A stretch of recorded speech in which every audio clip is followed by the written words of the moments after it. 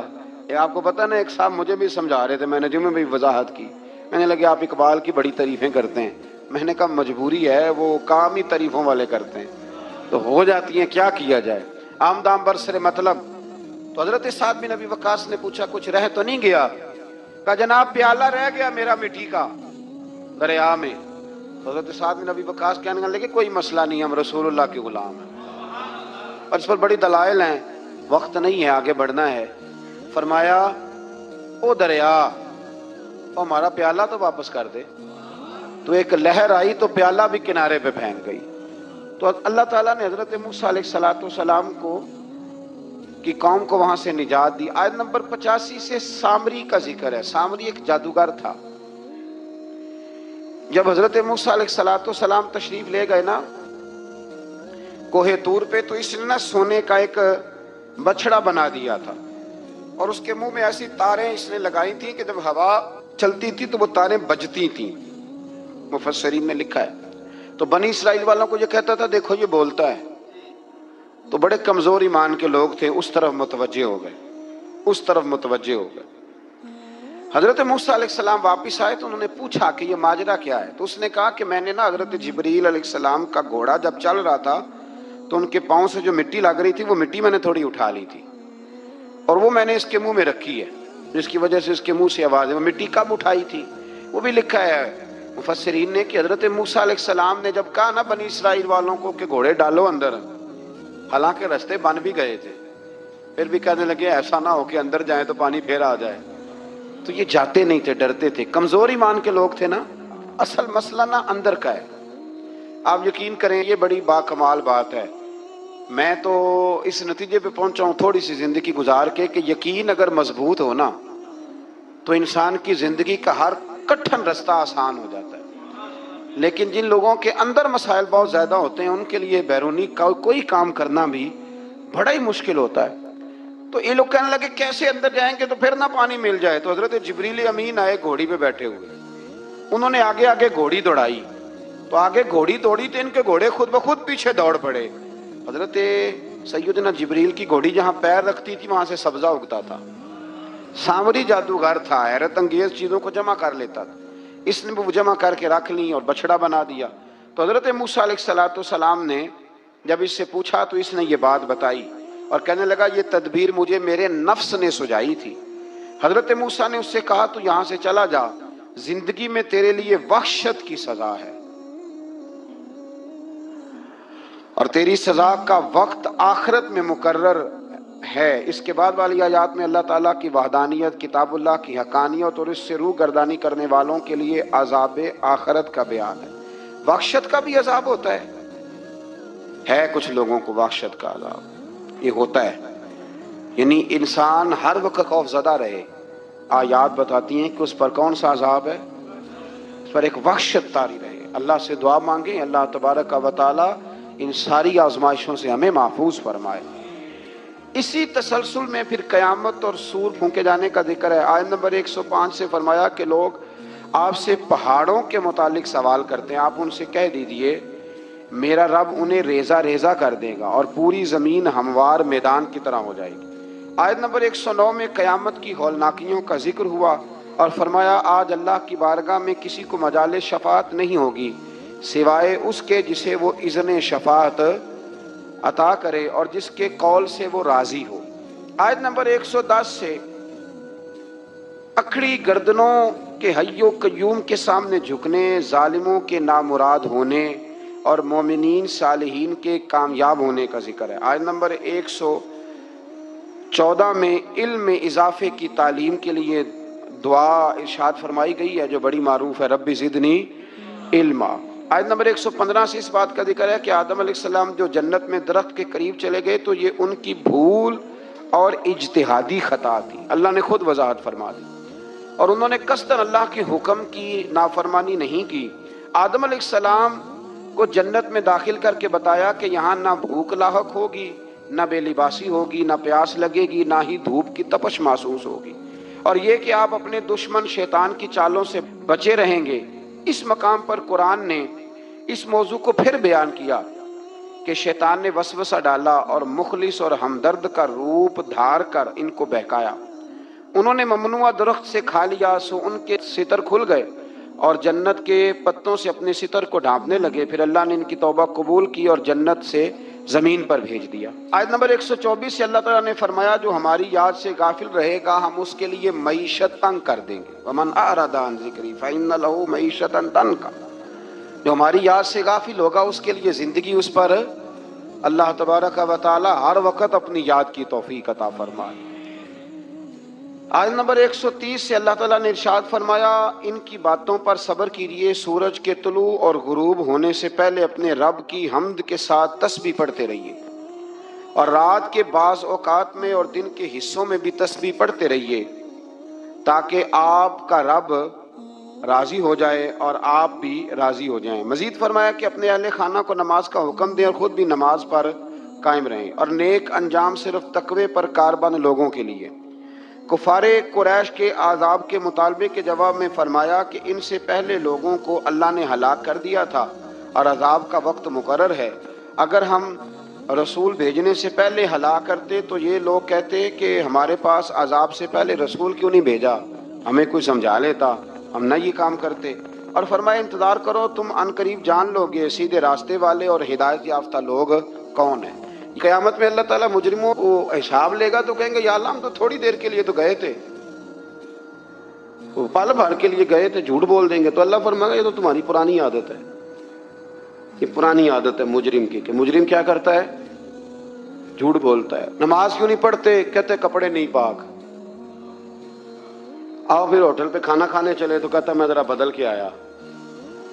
یعنی مجرمانہ سوچ ہے نا، غفلت کی سوچ، اور پھر اس پر دلائل دینا۔ یعنی آپ کسی سے پوچھے نماز پڑھتے ہو، کہتے ہیں حضرت صاحب جھوٹ نہیں بولنا، میں فجر کی پڑھتا ہوں باقی نہیں پڑھتا۔ میں نے کہا بڑا سچ ہے بھائی تو، یعنی میں جھوٹ نہیں بولتا۔ خدا کے بندے اتنی ڈھٹائی سے تو بات کر رہا ہے، اتنی ڈھٹائی سے۔